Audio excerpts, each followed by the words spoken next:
All right. It looks like so far we just have one attendee No, go ahead, Kit. We're live. Go. live. Okay, fantastic. Well, welcome everyone to our third and final webinar in this initial webinar series out of the JET Center. We're so happy that you're joining us today. My name is Kit Batten. I'm a professor of practice in ASU School Sustainability and also a senior fellow in the Just Energy Transition Center. The other two webinars as to date have focused on the challenges faced by coal-dependent communities as they face transition away from depending on coal for their economic health to a new future and potential sources of funding from initially utilities and states for this transition. And links to those webinars will be provided in case you were not able to join us to those webinars. Today, we're going to be covering federal funding opportunities for this transition. The Biden administration has provided an unprecedented amount of funding and technical assistance, recognizing this unique challenge faced by coal communities in the energy transition. So today's webinar is going to summarize resources available and how to develop projects to tap federal funds. Among other topics, we're going to cover creating strategic partnerships for successfully securing funding and project implementations, the urgency around going after currently available federal funding, and where to get match funding.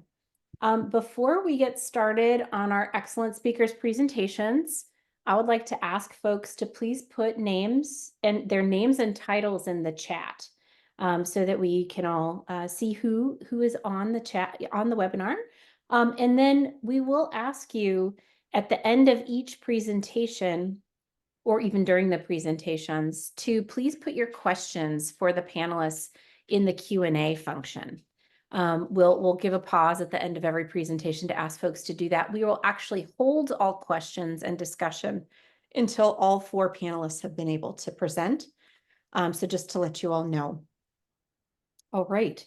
So without further ado, we are going to be hearing from today first, Kevin John, who is the Chemistry Deputy Division Leader at Los Alamos National Laboratory.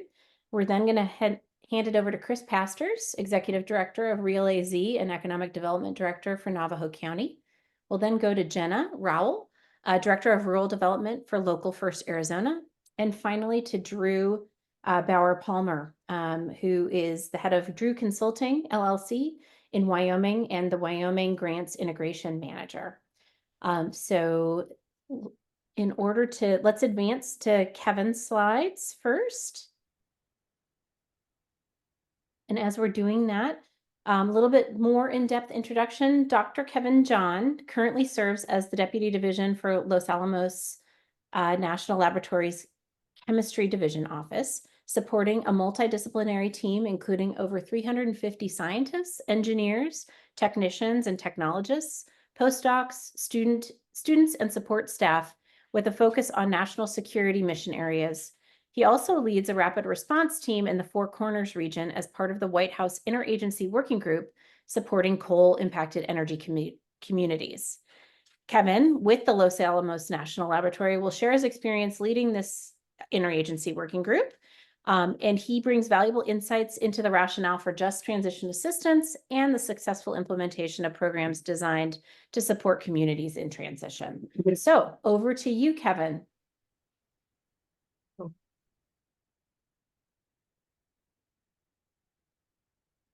Sorry about that. Zoom just quit on me unexpectedly. Oh no. Again. Take your time. Is that showing up as full slide view now? Okay, great. Yeah, apologies for the misstep there, but very much for the kind introduction. As mentioned earlier, my name is Kevin John, Los Alamos National Lab.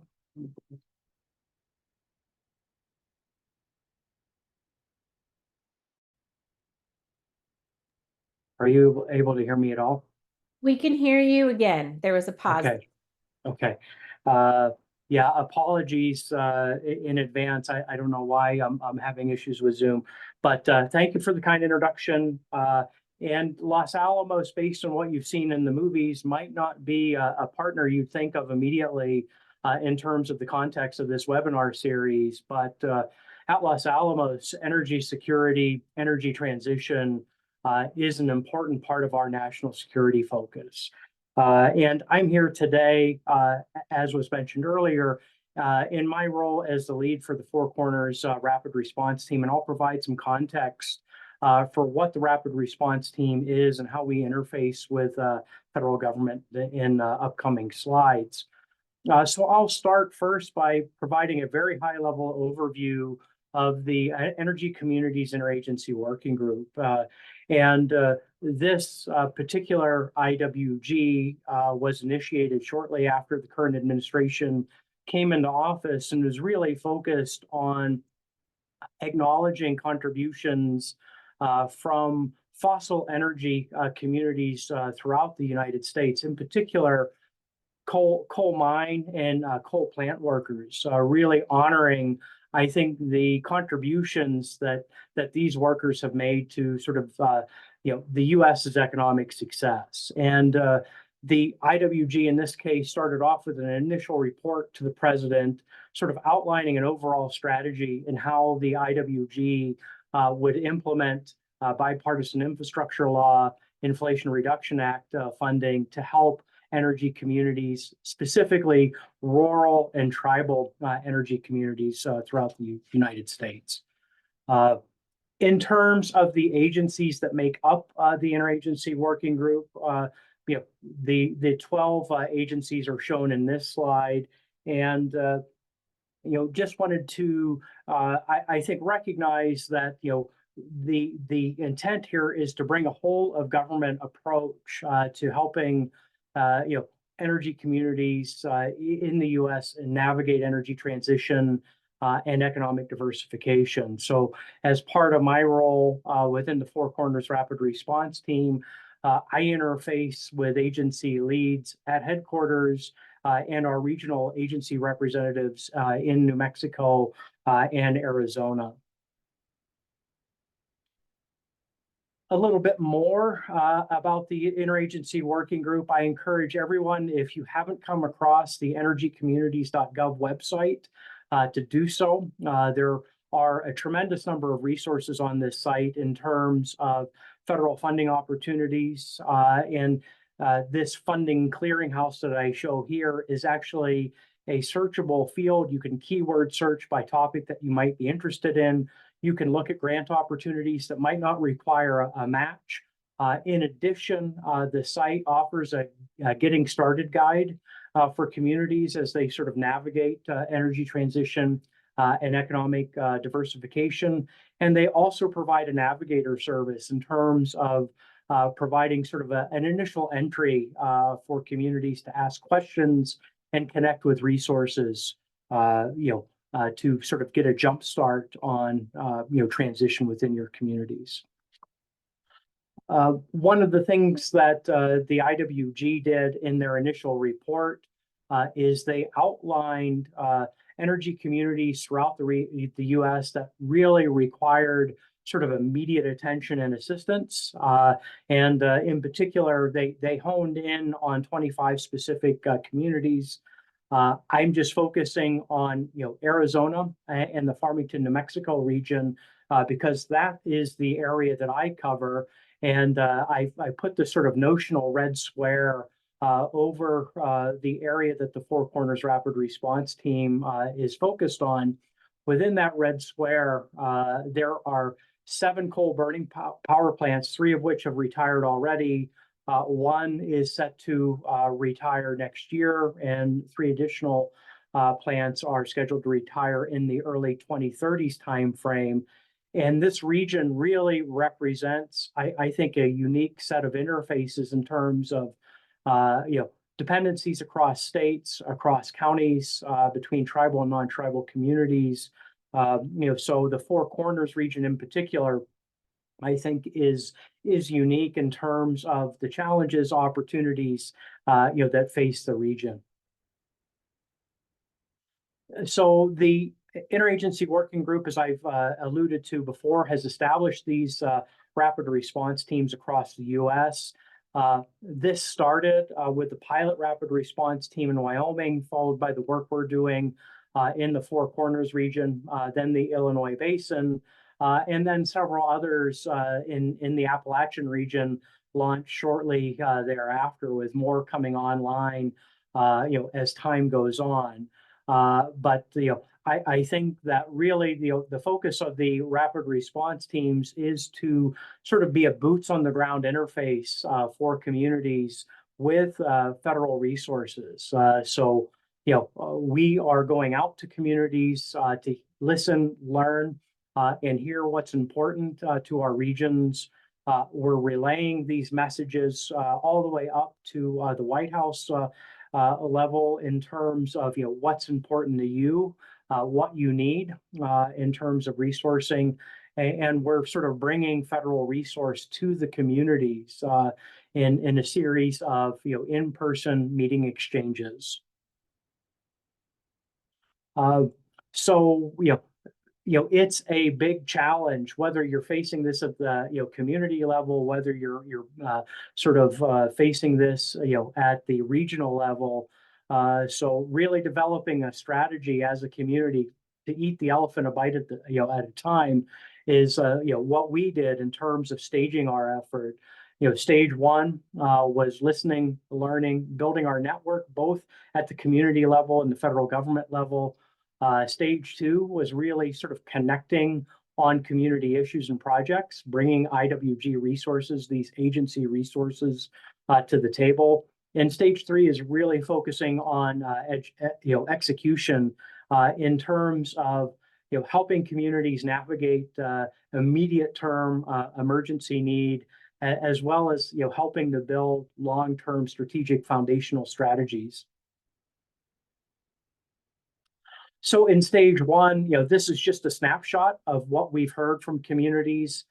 Access to broadband, timelines, are too long for receipt of federal funding, a broad spectrum need for technical assistance, and really focusing on reskilling, upskilling workforce.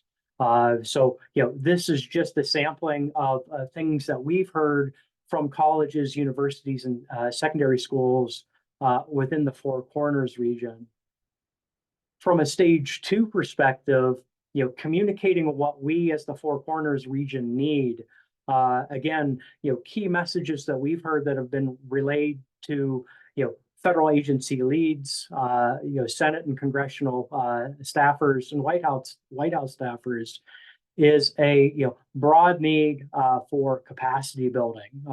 So we need integrators, navigators, consolidators, whatever the word you want to use is, to really take in this unprecedented set of funding opportunities from Bill and Ira. We need information in terms of how do these opportunities interact with one another. In particular, there's been a lot of confusion in terms of how U.S. Treasury tax credits can be stacked and leveraged, so communities can make informed decisions.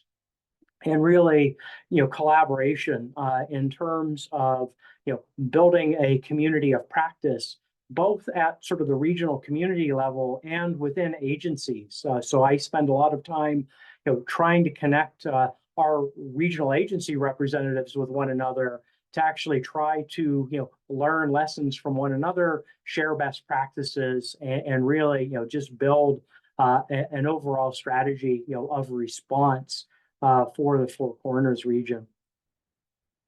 In stage three, we're getting out now, bringing the federal agencies into the community, as part of community capacity building and technical assistance.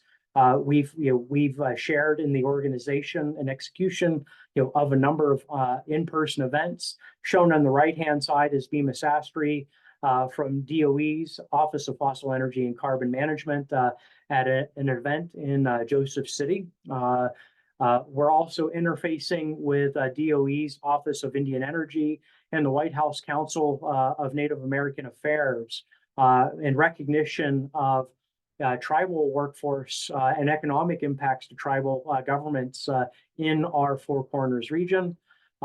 we're often fielding questions, from the White House, from congressional and Senate staffers, and agency leads.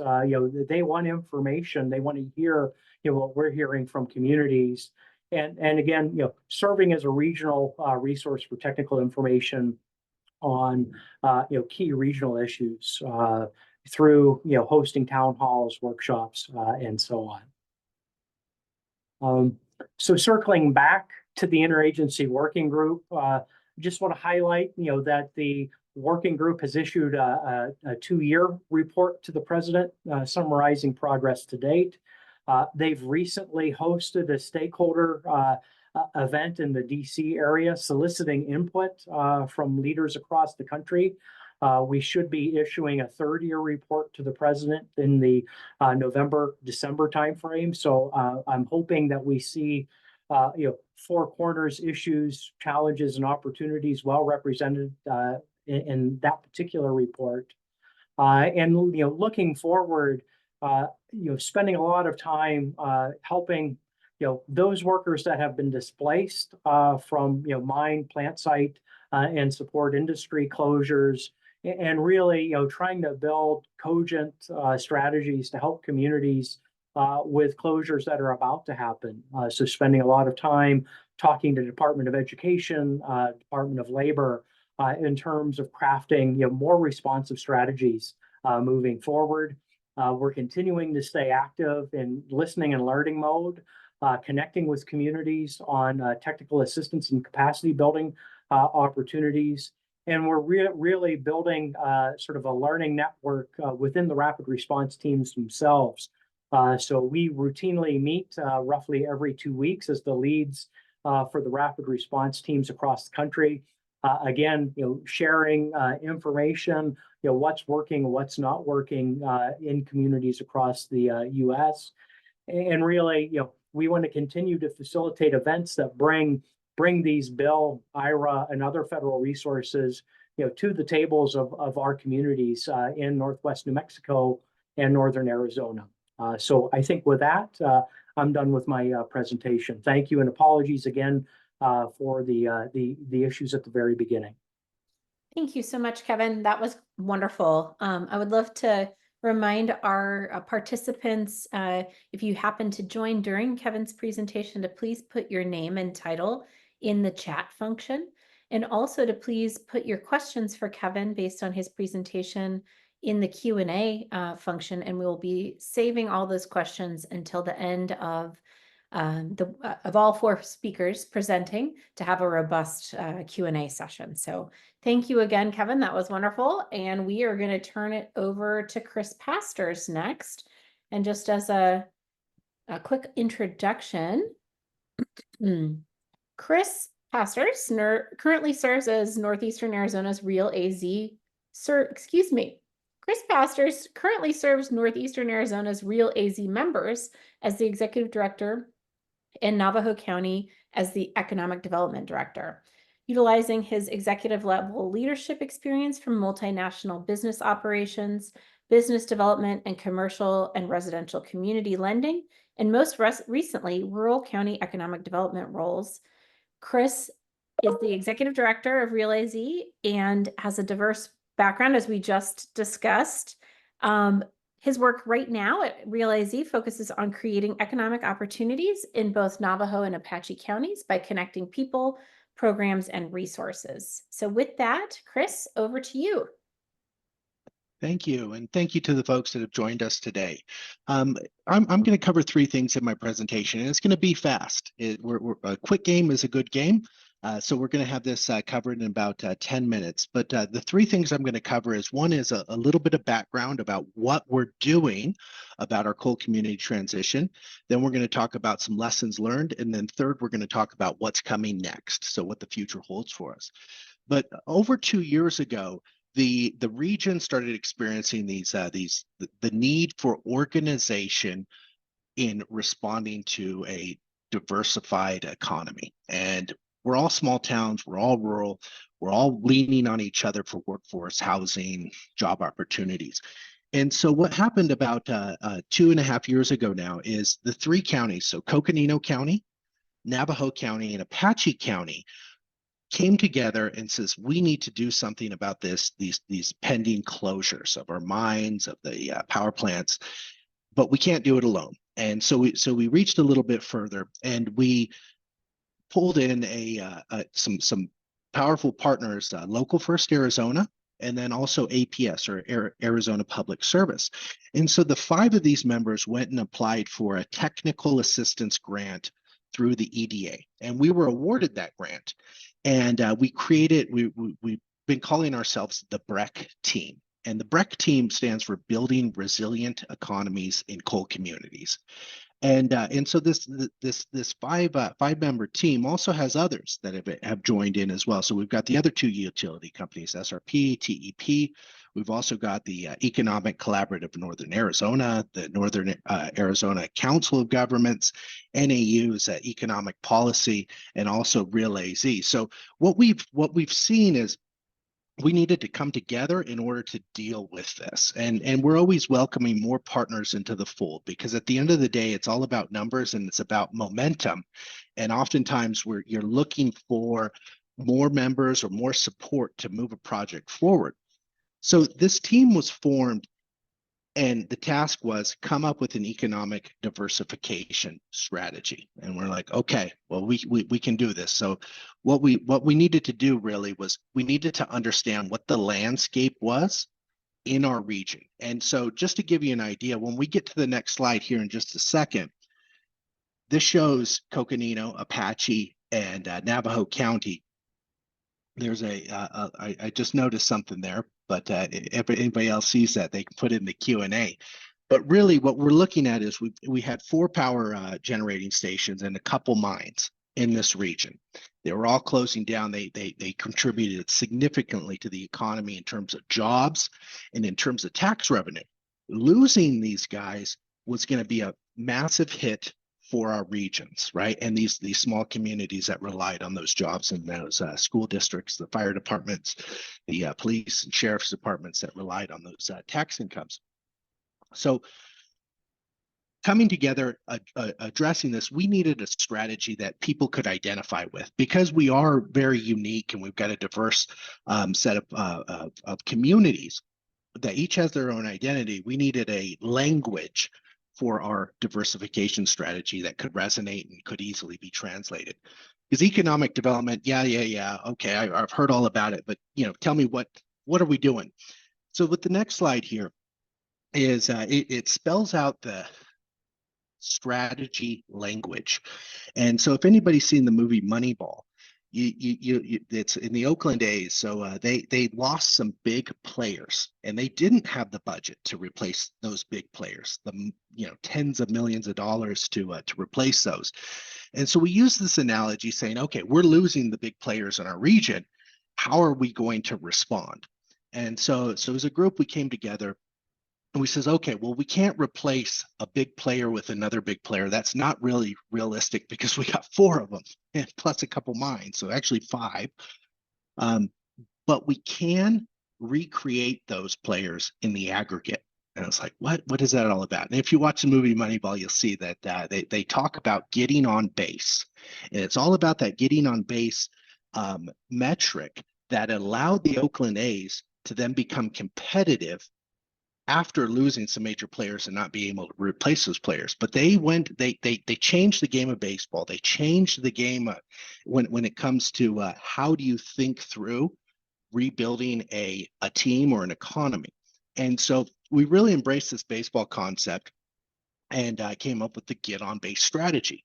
And really at the end of the day, it's about adding up the ones, the twos, the singles, the doubles, loading those bases, moving those through, which is going to allow us to replace the jobs and the revenues, not one for one, but one for many.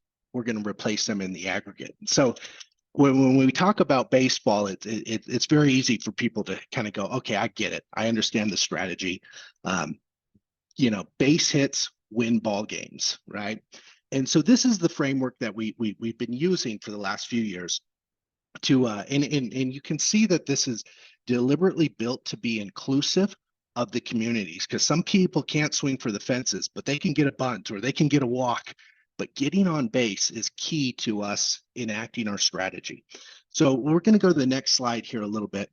And this is a copy of our executive summary. And so I kind of want to, I like this page because while we have an entire economic diversification plan that's, like 70 pages, really, if you can't drill it down to one page and capture what it is you're trying to do, you're going to lose most people's attention, right?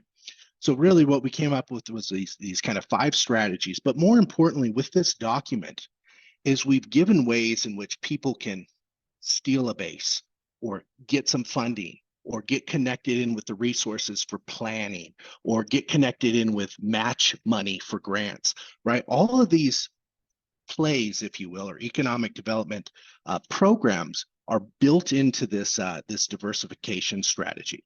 And so what you guys are seeing here is the coal communities our executive summary, and that gives you the feel of it. So I'll put that in the chat a little bit later so you can click through and take a look at the executive summary and then drive into the plan as you would on your own time. So I'll put that in a little bit later. But next I want to talk about the lessons learned. So any community that's going through one of these transitions, it's up to you. I love Dr. Seuss. I read it to my kids all the time. But when you're looking at this transition that you're going to go through, nobody's going to do it for you.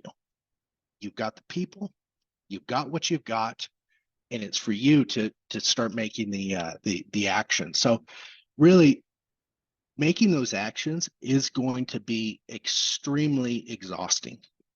And so when I'm talking about exhausting, you're assimilating a lot of information, a lot of need, trying to prioritize this, working through political relationships, working through all these matrices in your head. But really what will help, and don't overlook the technical assistance grant programs out there. So I'd encourage, one of our lessons that we learned was we had a good technical assistance advisor that helped us with this. And oftentimes they were asking these cutting questions, but at the end of the day, what they did is they made sure that we were solid in our foundation for our plan, right? And they're also from the outside in, so they're able to kind of assess the weaknesses, but it's going to take a lot of work. Use a team. The other thing is make friends with those in the area that can also help you. So I listed out a few of the federal departments, right? The EDA, USDA, and others. But these are the types of guys that are actually, that's their job, is to help our communities transition. It's not their job to do it for us, but it's a good idea to make good friends with those guys because they're going to put a lot of weight into what happens. So I'm going to forward to another lesson learned. And this is really, once you've already got your strategy and your plan, then you're looking at applications towards federal funding. And one of the things that I love to show here is you can see all the people, and you'll see regional leaders, you'll see elected officials, you're going to see some federal funders, you're going to see all the folks. But really, when it comes down to it, all these people are wanting to work on a team to achieve an outcome, right? Work with these guys, lock them in early. And I'm going to start with that. I know it's second on my my slide there, but having the people in advance is going to be crucial towards doing your pre-application. And then when you're looking at your pre-application as a community, you need to go in with money. So you have to be prepared to know who's going to be the lead. So maybe we can go to the next slide as well. And so this is the section that we talk about executing on the applications. So this is going to be a lot of work here as well. So you guys are kind of picking up the theme, but really it's about reaching widely and including people in the application. So really don't just use your local numbers, don't just use the local studies that you've got, but use regional studies. And that's where you're going to build that momentum and get that critical mass in executing those applications. Lastly, and very quickly, I'm going to cover off the what's coming next. So in terms of what you can expect to see from our BREC team, is tracking what we're doing. So we've been having wins in the coal communities. Applications for planning grants have been won, workforce grants have been won, but tracking that and showing that so people can see, hey, look, things are improving. We're starting to get those ones and twos, and we're starting to build this aggregate. The other part that we're looking forward to is also increasing our direct funding and our network funding for our region. So Arizona at Work has a lot of funding for employers and workforce training. We're utilizing that. We've got brownfields grants. The Arizona Commerce Authority is putting money into the community colleges in our coal communities. And the third thing that we're looking forward to is also increasing the direct staffing. So when I talk about that, I use the example of Winslow here because they identified that they need someone dedicated to growing their economy. So they brought in a full-time director who's part of their staff. And that's exactly what we need as a region is more dedicated professionals. But I think that these three things illustrate what is next for our BREC community and our BREC team. So that concludes my presentation, and I thank you all very much for your time. Back to you. Thank you so much, Chris. That was excellent. Just as a reminder, folks, so you don't forget your questions for later on in the webinar, please put any questions you have for Chris in the Q&A. And now we're going to hear from Jenna Rowell. And as a quick introduction, she is the Director of Rural Development at Local First Arizona and leads efforts to drive economic growth in rural communities. She actively connects these communities with critical resources and opportunities, ensuring their long-term successes and resilience while also supporting local entrepreneurs and small businesses. So thanks for joining us, Jenna. Over to you. Absolutely. Thank you. And I just want to give a shout out to my two panelists who just presented before me. One, we all know the old adage, like we're the government and we're here to help. But since I've met Kevin, who's our rapid response team contact, I mean, he has been really engaged in this region, very responsive, and truly does take any requests or questions that we have into that interagency working group where he knows it can help accelerate answers or solutions. So I just wanted to give him a shout out for really walking the talk. He's very involved. He's brought in different agencies to the region and some workshops that Chris led organizing. So it really is, I just want to say a tangible resource that we are tapping along the way. And so if anything he shared today is new information to you or useful to you, I just wanted to say it really is in action. And then Chris, a pastor, as most of you on the call probably know him well, but is really just a catalyst helping to keep momentum going and as integrated a way as possible, which is not easy. It's a lot of pieces and parts. You all know from the community municipal level to the county level, the industry level with the 3 utility partners operating the plants. Then you've got the mining operators and the tribal players. So it's complex, but really want to give Chris a shout out because that BREC plan is the most integrated 3-county geographic plan that I think offers a lot of storytelling and data opportunity for federal grant applications and other resources. So just wanted to give them that shout out and thank them for their work on behalf of these communities and the people in them. And what I wanted to focus on today, Local First Arizona has many different programs. We are the state's Rural Development Council, which is a federal designation. But one of the programs that we started under that banner is this Arizona Economic Resource Center. And it was launched a little over 3 years ago because our CEO, Kimber Lanning, saw that there was about to be this unprecedented amount of funding becoming available, but that the underserved populations it was intended for were the same populations that would struggle to have the capacity and maybe the know-how to compete for those grants. So we stood this up as a resource to help add that capacity and bring grant writing professionals and other services into the mix in an accessible way. So if we can go to the next slide, really wanted to stress that this is all about rural cities, counties. It's all about tribes, and it's nonprofits in those areas or that serve those populations. Those are the only eligible entities for the services. So we really aren't spreading it out, to Maricopa County, if you will, and folks who there might say, hey, we're trying to get in on this coal communities transition action. Really, unless they're in the area or focused on the area or doing work in and for these areas, do they qualify? Next slide.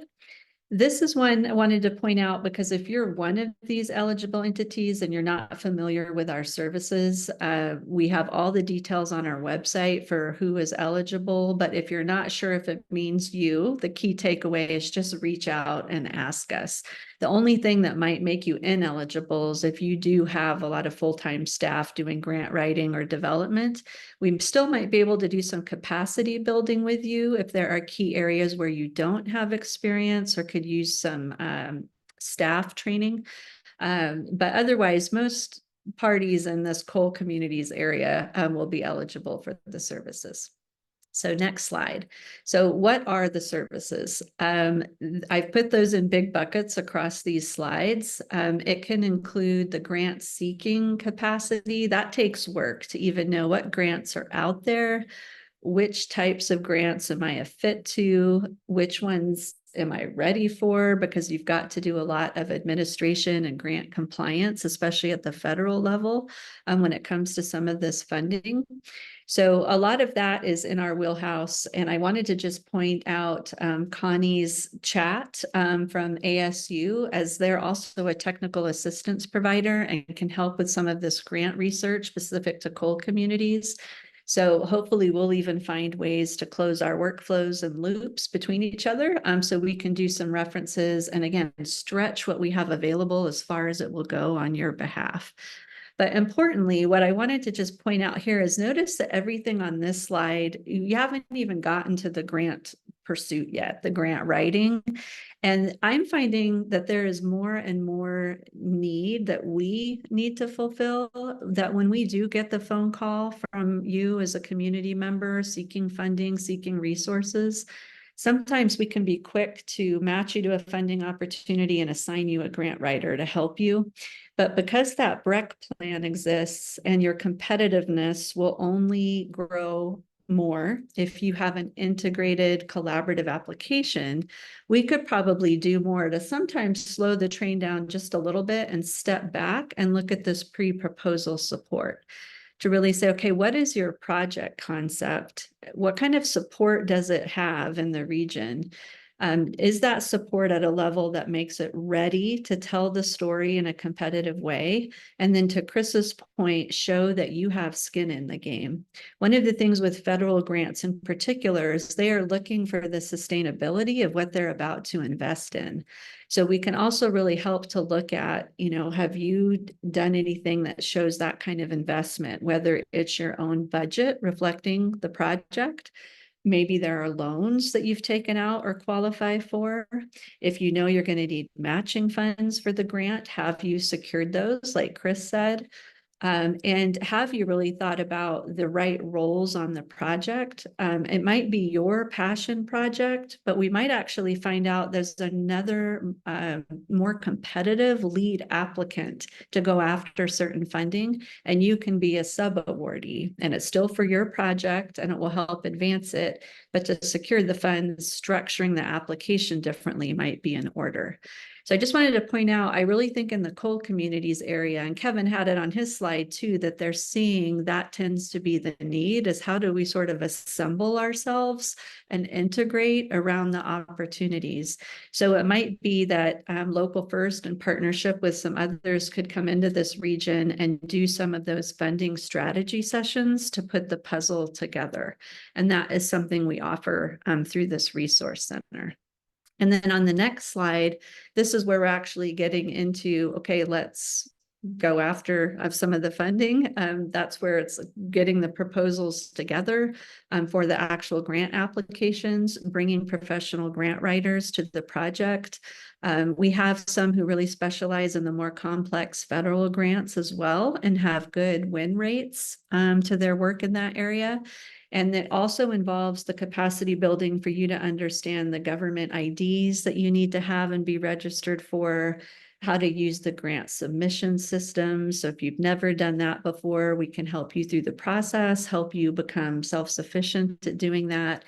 And then really when the work goes into some of these robust narratives and the data involved with these applications, that is your property at the end of working with us. We don't own that. That is your information. And you can lift and load that again and again on other applications, hopefully building it out over time with more of your story.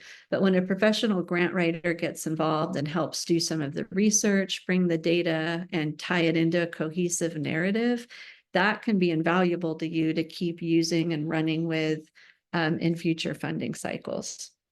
And then the project management on the funded side is something we're building out now. We have a new staff person starting later this month who is going to be dedicated to the winning side of grants and helping set parties up for success related to their reporting, all the compliance aspects, and then also some project management frameworks, because many times these federal grants are at least 1 year, but sometimes they're multi-year. So setting up some frameworks in case there's turnover or just change can really make a difference, we're finding, in success with the projects. So just wanted to let you know the support through the Resource Center doesn't end at the time the application goes in. In fact, we're hoping to remain partners if you're funded. So next slide. Just wanted to let you know there are also a lot of free on-demand resources on our website at that link on the lower left. I put just a sampling of them in this slide here, but there are different third-party resources and some of our own, and webinar recordings and things like this recording today we can add there for ongoing access, but just encourage you to use those types of resources. That's some of the technical assistance Chris was mentioning that's out there and can be really valuable to tap. Next slide.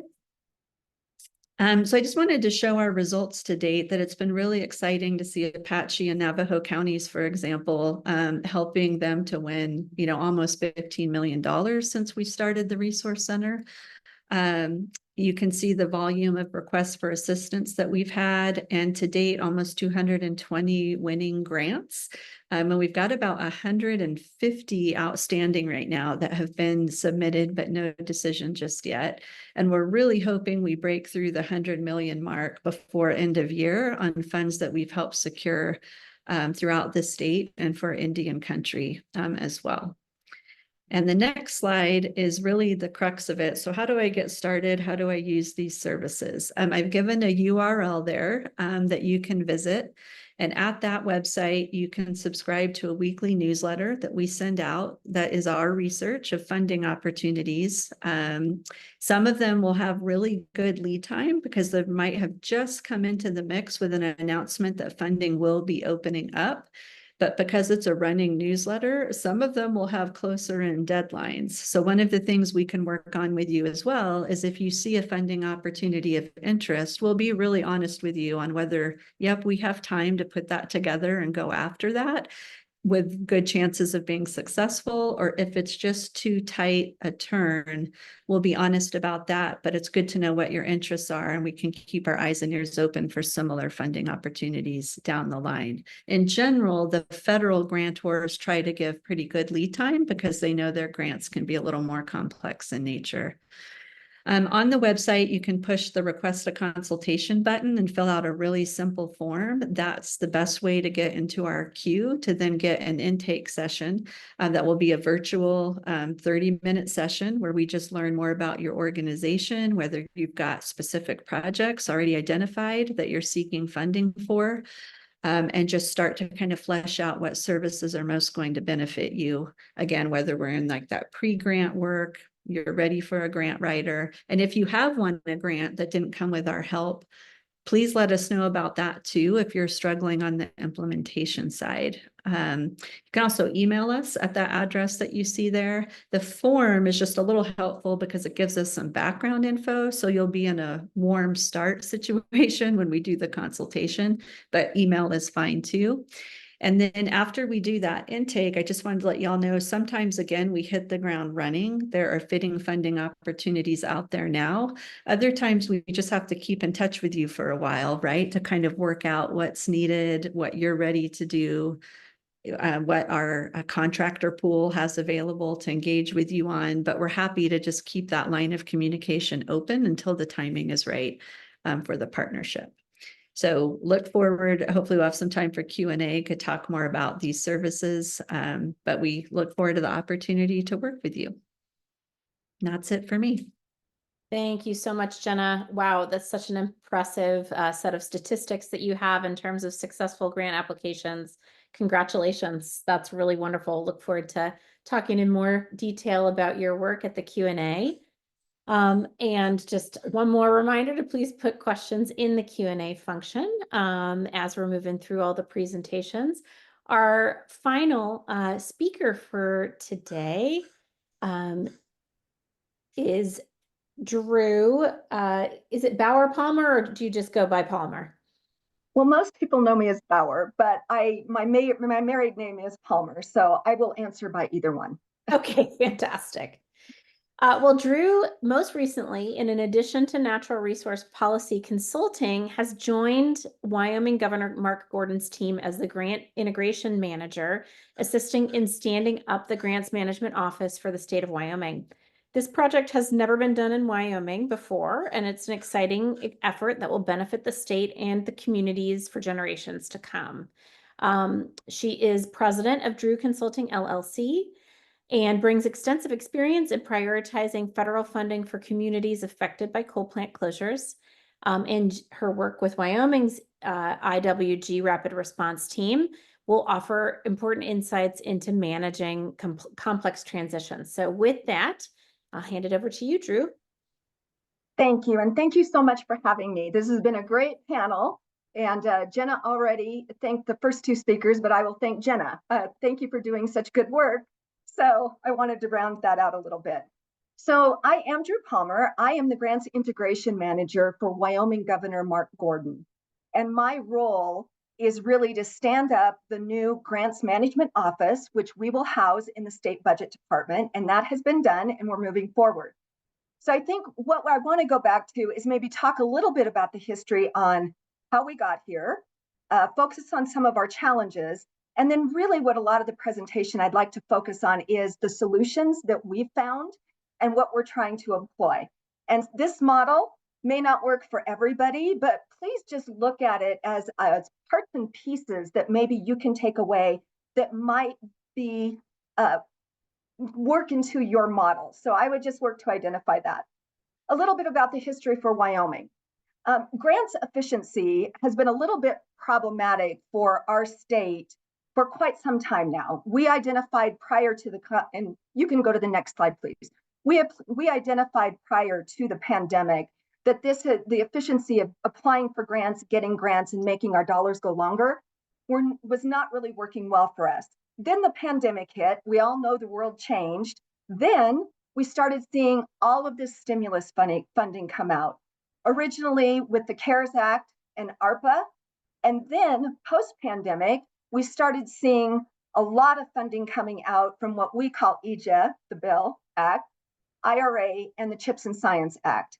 I think that's when I got the phone call from the governor's office, probably November of 21, saying, we have been contacted by Briggs White with the Interagency Working Group, who had just started, which many of you probably know Briggs, and they want us to engage in an initial workshop that they're going to be hosting to start looking at ways in which this funding will assist coal-impacted communities. So we didn't know anything about it. We logged on, we participated. One of the things that we quickly figured out, well, there were several from that. One, Wyoming was identified by the Biden administration as an energy priority state. We had 4 counties within Wyoming that have coal-fired power plants that were set for closures beginning in the 20s and going through 2040s, that they would be looking at shutdown for coal fire. At that point, we really didn't know what we needed to do, what we needed to transition to. We didn't understand what that meant. We started talking to our communities, and we quickly learned we were just not in the game. We didn't have the capacity for resources. We didn't understand how to even research resources. We had a very difficult time tracking grants. We certainly didn't have the resources for applying for grants. By the time we figured out that grants were available that we may be able to use, the deadlines had come and gone, or we were applying for grants and we were using the wrong terminology. If we were applying for a DOE grant, we were using EPA language, and that does not always translate. And our communities that were really struggling. Also, as I said earlier, we didn't really understand what we wanted to transition to. What are our options? What does that mean? What does that look like? Wyoming is a small state and we have challenges, but we also have some things that we're very good at. And we have a very high energy IQ, and that is a space that we could look at for diversification. Kemmerer, Wyoming is one of those plants, and they were lucky because early in the game, they were identified as the premier location for TerraPower to build the first for a nuclear site, to transition into a nuclear site, which is being done right now. First of a kind, one of a kind, and the whole world is watching to see if that's going to work out. As we started to transition through that experience, we quickly realized we have infrastructure needs. We have sewer, water, housing, we have workforce training, we have manufacturing, we have all of these things that we realized not just affected our coal impacted communities, we quickly learned that they affected all of our communities in the state. But initially what we tried to do is we said, okay, we're not in the game, we can do better. So we started working with our federal agencies. Wyoming was the first state to actually establish the Wyoming Interagency Working Group. And you can go to the next slide, please. The Interagency Working Group was made up of several federal agencies, and Kevin talked about that in his presentation earlier. I think the most important thing for us was we didn't know who to contact within those federal agencies. We didn't know who the point person was for Wyoming.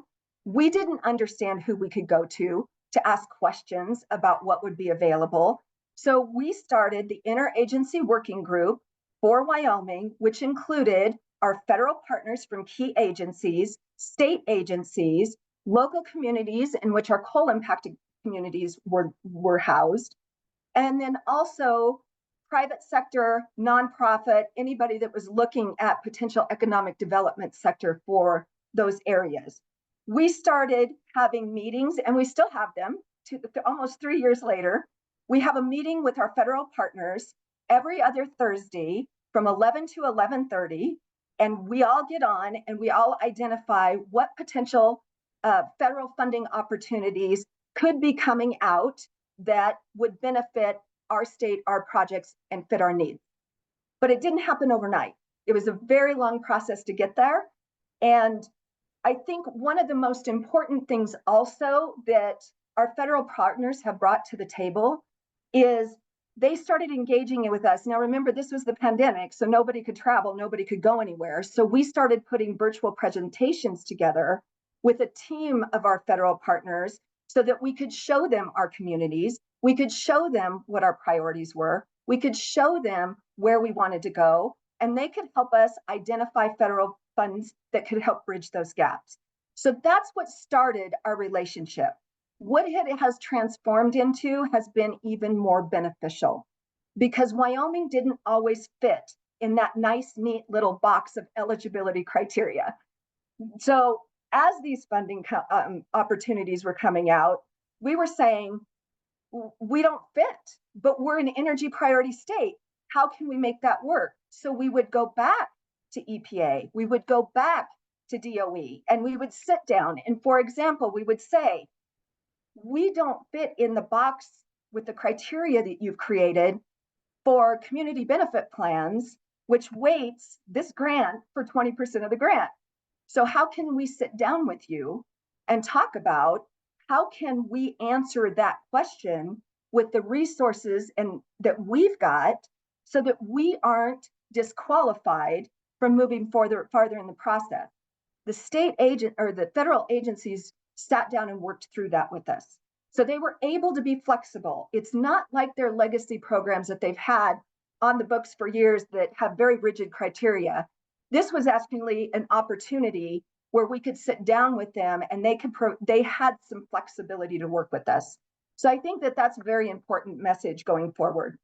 The next thing that we did is we had our first federal funding summit, which happened in June of 2023, and our second funding summit was held in April of this year. Through that time, what we learned was significant, and that's what moved us towards establishing, and please go to the next slide. That's what moved towards us saying, where do we go next? We know that our local governments, our nonprofits, our small businesses, and our state agencies all need resources, all need assistance. We know that this isn't just coal-impacted communities, but it is across the state. We know that we need to be smarter and we need to get in the game to try to make the rate of return on these federal grants better for Wyoming, and we're not doing that. We need to create networks that can assist us better. And frankly, we just need to create a process where we can identify areas of weakness, identify areas of strength, and figure out how we're going to get there.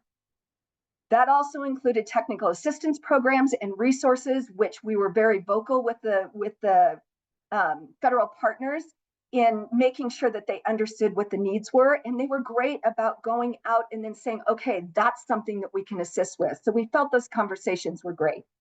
So here's what we decided to do to solve this problem. Next slide.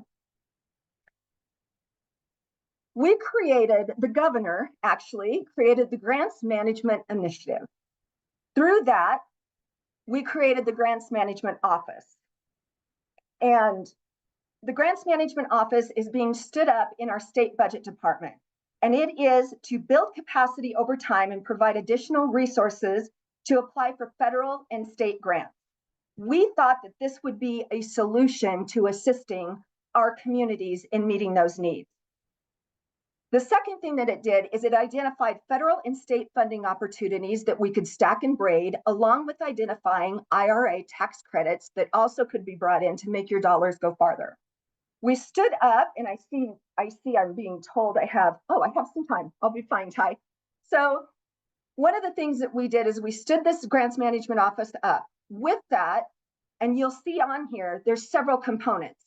The governor's office and the state budget department works very closely together, but we are also directly impacted with local governments, tribal governments, small businesses, nonprofits, state agencies, and the Wyoming IWG. Next slide.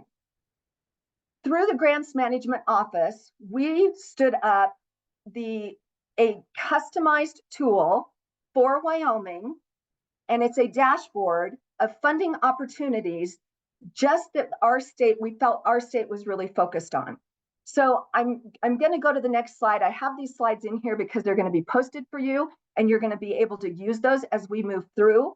But our goals were to identify and pursue federal funding sources, to provide technical assistance to those that need it, and to build long-lasting capacity. We knew that that's what we needed to do long-term in the state of Wyoming in order to meet the needs.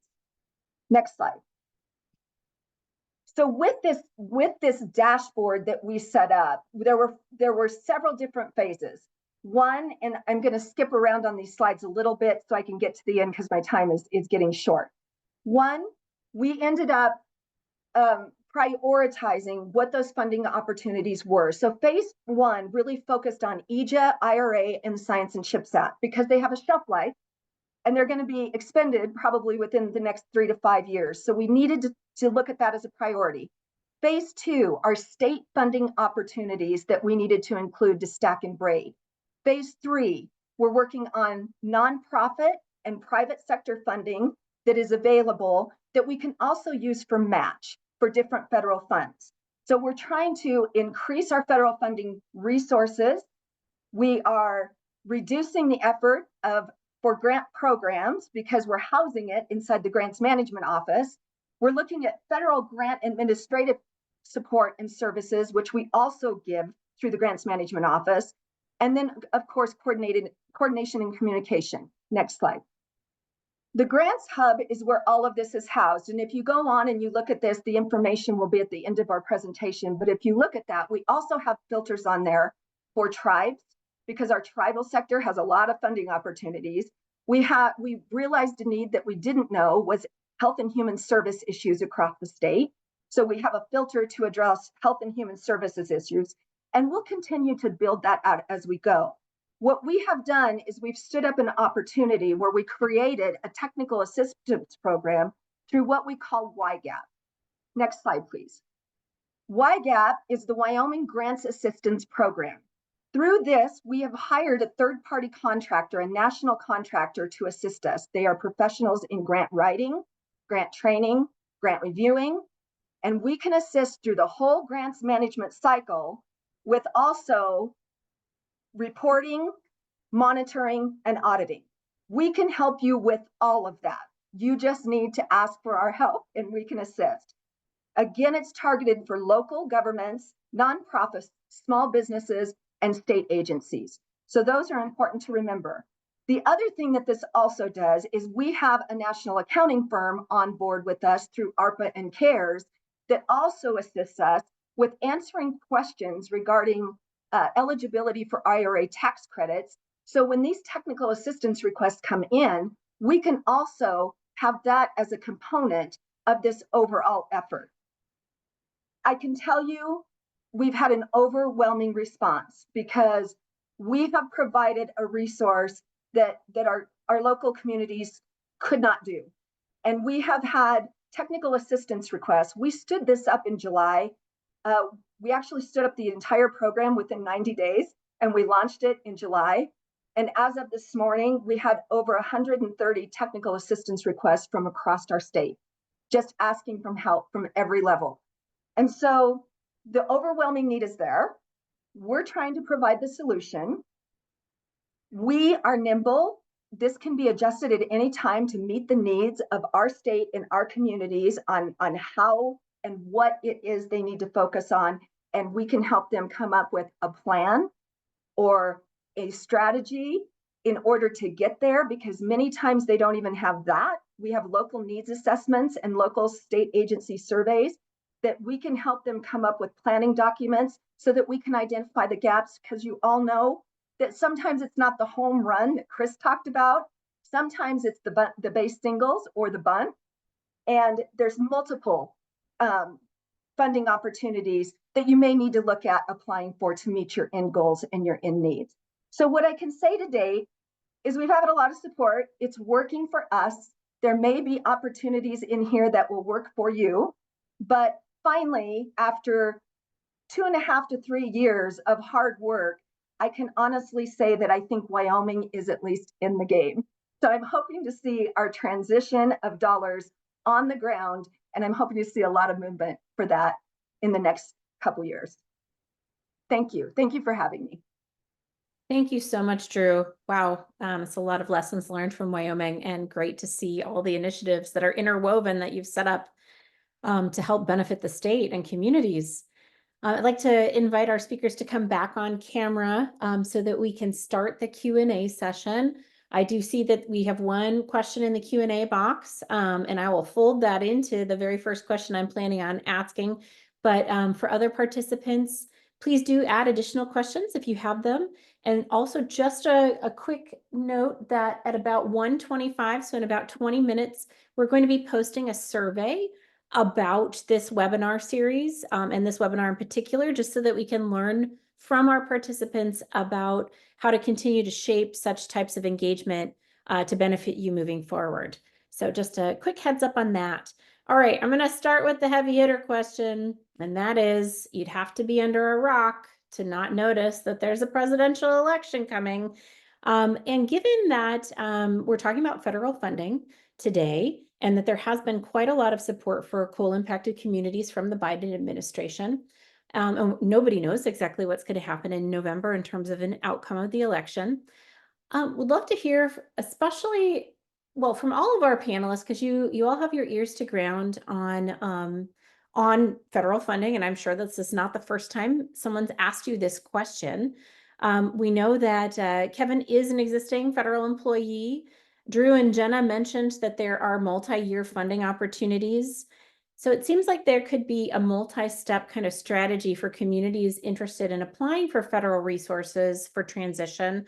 One is and I'm saying this having worked for the federal government myself in the past, frequently there's a big push to get out a lot of resources before an election or before January 20th, when the next president will take office.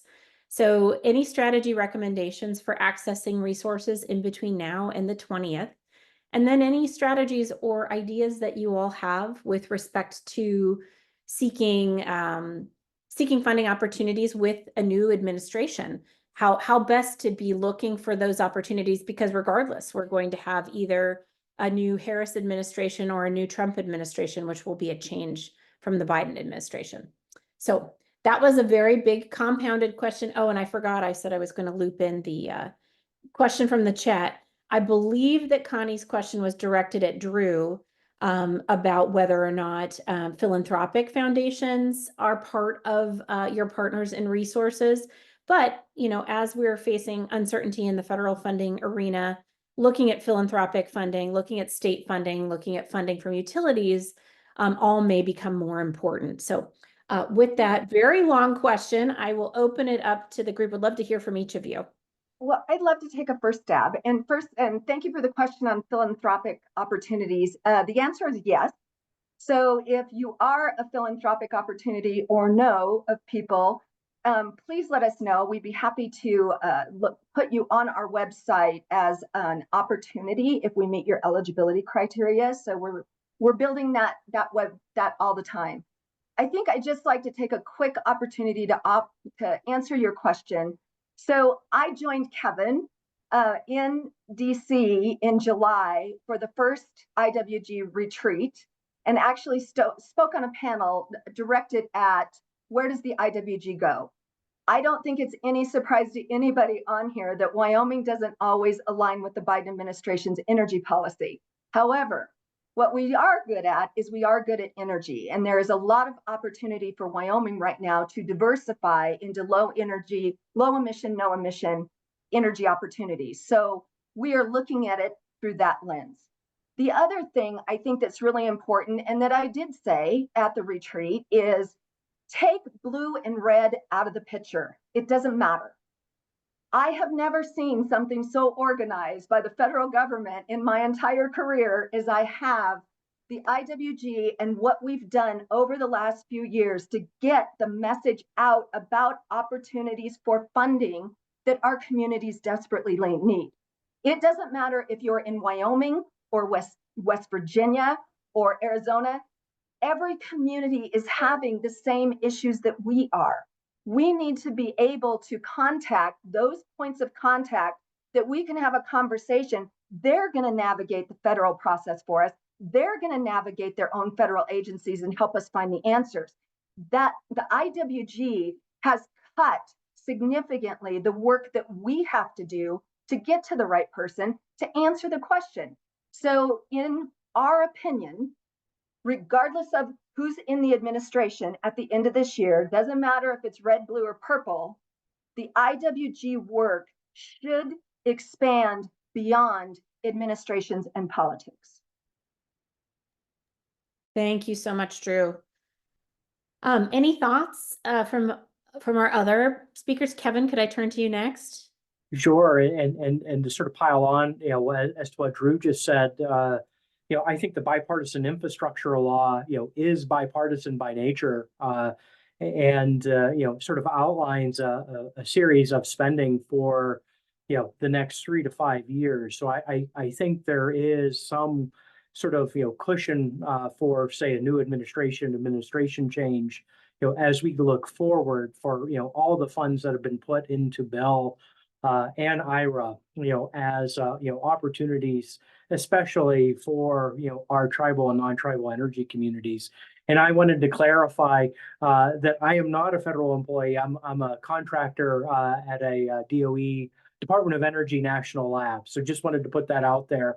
You know, Apologies, not trying to misrepresent you. No, Okay. no. Yeah. But yeah, I think that, you know, there are opportunities, there are mechanisms that have been set in motion that should sort of, you know, help us navigate beyond, you know, the elections, you know, coming up. So, but just wanted to sort of add that. Thanks. Fantastic. Thank you, Kevin. Jenna, any thoughts you'd like to share? We've been guiding some clients, if you will, have been worried, what would happen if I won the grant and then there's an administration change, especially if it's a multi-year grant, is there a chance the funding wouldn't be there and I'm halfway down the path with the project? And I certainly can't speak for all federal agencies by any stretch, but generally what we guide folks on is today and under any administration, typically a multi-year grant is going to have phase gates. They want to check, are you doing what you said you would do? Are you burning down the funding on the schedule you outlined? So there's always some risk based on your own performance, if you will, about those later phases or future years being awarded. And you want to be really mindful of that in your projects and in their funding strategies. But generally speaking, you enter an agreement with that agency at the time the funds are awarded. It's a contract. So you would just want to pay really close attention to those terms and conditions. And we don't think that the rug would just be pulled out from anybody if you're doing what you said you would and meeting the terms of your contract, really, unless there were significant budget changes or something really massive. I think any grantor, including the federal government, recognizes, especially on energy transition, where it's infrastructure and like big investment that's mostly being funded, that it would be impossible to just suddenly cut it off and think that a halfway built solar plant, for example, can finish being built, right? So we've just been really guiding people. Don't let that stop you from seeking the funding by any stretch, but just be smart and know the terms that are usually laid out at the time the funding opportunity is announced. But then again, if you're awarded at time of contract. Thank you. That's very great advice. Chris, do you have anything else that you'd like to add to this question? I think when looking at uncertainty, right, whether it be political uncertainty or business uncertainty, when you're applying for a project, you need to kind of put on your business hat first and answer these questions. Will this thing pay for itself? Will this thing make money? And if the the answer to that question is no, I think you need to take another look at that, what you're applying for. Because at the end of the day, it doesn't matter what administration's out there, they don't want another continual funding need that's out there. What they want to do is they want to inject capital into a project that is going to produce a return. And so I think that while we might be going, oh, geez, what's going to happen? No, that's out of our control. But as we're pursuing grants here in the near term and in the short term, it's really thinking about these projects. Are these going to be financially sustainable on their own? And if not, think again on how you package that and apply for the project funding kind of through that business lens first.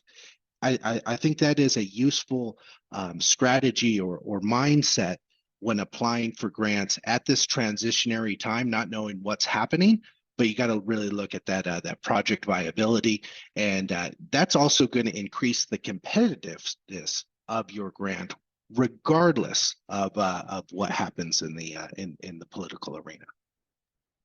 Thank you so much, Chris, and thank you all for that very practical advice. I'm sure that our participants are also thinking this through, so that's great to hear all of your perspectives. I'm going to turn it over to Amanda next for a question. Yeah, we have a couple that came in. The first one is kind of global. It relates to partnerships. So what partnerships, well, you all talked about partnerships, and I'm sure they're very diverse, but it's what partnerships would be, or new partnerships would be most helpful to advance your work? And the second part is, are there any key partners that you think are missing that would help advance your work? And for anybody. And do you know, Amanda, I don't know if you can see who's asked, but like advance your work, what work is meant there? So you all reference partnerships. No, I don't know. Advance your work. I think it's just in general, you all mentioned that partnerships are just very key, right? Many hands make light work. If you want to go fast, go alone. If you want to be durable go together. So I guess if you just want to comment on the importance of partnerships or anybody that you wish was at the table with you that aren't. Well, maybe I'll start us off and just speak to, I think the, EDA's building resilient economies and coal communities process, really seeing how that process and the partnerships that were formed there in terms of, bringing 3 counties together, Apache, Navajo, and Coconino counties. I think connecting them with utility providers in the region, connecting them with resources like Local First Arizona, and then seeing how, I think the federal interfaces, began to sort of build and grow as part of the technical assistance effort, that was provided through that BREC, Action Challenge grant. I think it was kind of an all of the above, set of partnerships, partnerships between communities, partnerships, between federal government, and it was, I think, a very impressive thing to see from a distance and be part of. From my perspective in New Mexico, was really impressed with how that team came together and the work they've done so far. Yeah, and I'll just add, on many of the grants, for example, they will spell out the type of partnerships they're seeking. For example, there might be multiple types of eligible entities, like a community-based organization and a government entity, but they'll also spell out, regardless of who's in the lead, we're looking for you to build a coalition in this application and name your partners. Sometimes they've got to do letters of commitment to their work in the project. And so speaking very broadly, I would say that often those public-private partnerships, so government entities with community-based organizations, with institutions of higher education like ASU, local community colleges, right? Those are the types of partnerships when you're competing federally, are often required, quite frankly, but they're also probing for the robustness of the partnership. What are the different roles? How are they going to fit together? To Chris's point, how is it helping with sustainability of the effort? Maybe one of those partners is really more involved in one aspect of the project, and the other is going to be that longer term thread in the community, a less specialized role, if you will, but that will have an ongoing presence. And then the other thing I'll just mention is if you've got a project in mind, let's say that is related to infrastructure. So the core ask is the thing to be built or modernized. You can think about programming partnerships. Okay, how could I also make that a training opportunity while it's being built? Maybe there's a workforce development aspect to the project, but you need to go seek different partners who specialize in that, right? How would there be a training curriculum tied to construction of the infrastructure?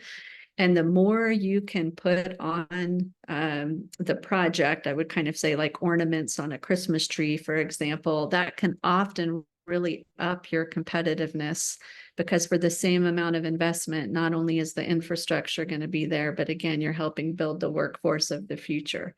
So it's thinking in that kind of way. And then if you don't know who the partners are, that's where people on this call and others often have vast networks that can help you start relationships, make those connections, and feel out if it's a fit, if there's mission alignment, capacity alignment, that type of thing. So I hope that's helpful, but I know on the federal grant front, you have to think about this because it's going to need to be in your proposal and your budget for the grant. So can I just add to what Jenna said really quickly, and also what Kevin said? Agree with everything you said, so I'm not going to rehash that. One of the things that we're trying to do with the Grants Management Office is to be more transparent on not only what federal funds are available, what state funds are available that you can utilize that. Private sector is really important because what we found is many of our communities or our local nonprofits don't have the matching funds that are required on some of these grants. And so private sector is going to be an important part of that. One of the things that Wyoming has done to try to backfill that space is our legislature actually appropriated some funding to two different entities in Wyoming. One was the Wyoming Energy Authority to attract businesses that meet certain criteria, through the Department of Energy. The other one is the Governor's Infrastructure Matching Funds, which I help run in his office. And that is directly tied to EJA for local governments or their political subdivisions to assist. So if there's a component where they're applying, just say the Wyoming Department of Transportation, if they're applying for a grant to DOT and there's a matching piece of that grant, but they need funding, if they're qualified and eligible under the criteria that the legislature and the governor have identified, they can apply to help pick up the offset of that match. And in some instances, that'll make or break a project. So I would also think maybe outside of the box on that opportunity as well. Super helpful. Thank you, all three of you, for that excellent advice. We just have a few more minutes. So I'd like to ask a couple of questions directly to participants and then ask you all a overarching question to finish. And the first question is, Chris and Jenna also kind of talked about this. You mentioned, Chris, in your remarks around that there are both planning and implementation grants. Could you talk a little bit more for the folks who are participating who might not know about that difference, what those are, and how the BREC work has used both? Sure. So as far as the planning grants go, those think of those planning grants as in, oh, I've got some bare land and I'm not sure what I need to do in order to attract industry on it.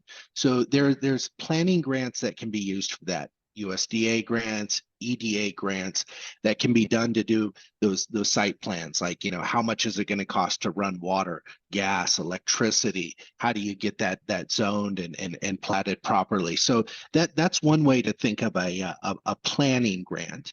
A technical assistance grant, and it might not be about, don't think of it as a grant, because usually they don't come with money, right? Usually it's to pay for expertise.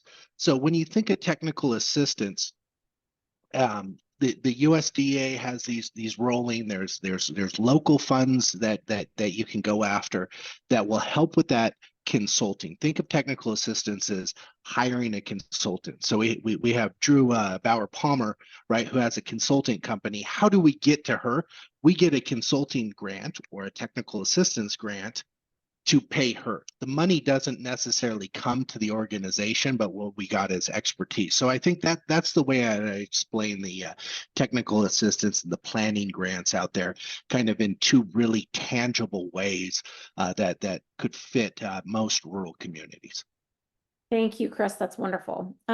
Jenna, kind of building off of that, do you have a sense of how many kind of planning, technical assistance, and implementation grants have been awarded to Apache and Navajo County and are tied to the coal dependent communities? If you don't have that broken down, no worries, but there is an interest in, given the folks participating in this webinar, if you've got that breakdown based on your really great graphic from before.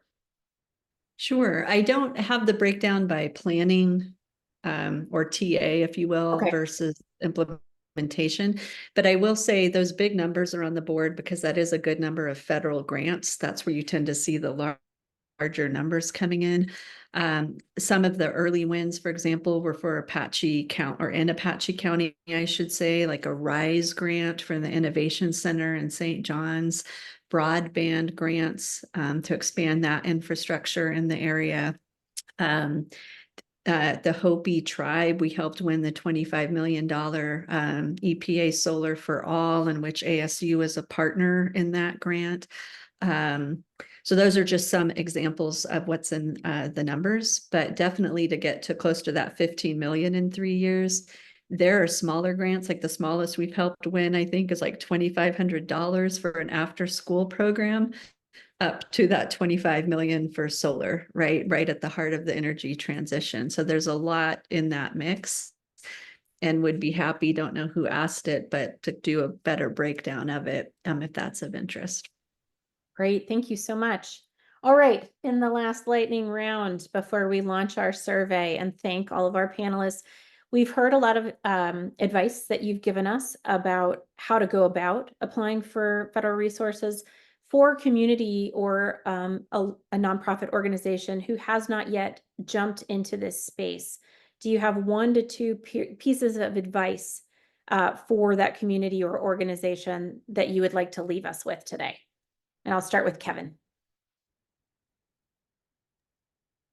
Well, I think you'll start by talking to those around you that have been successful.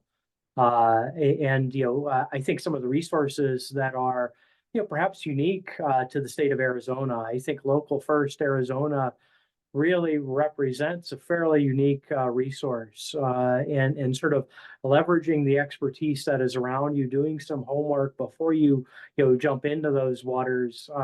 I think will pay multiple dividends moving forward.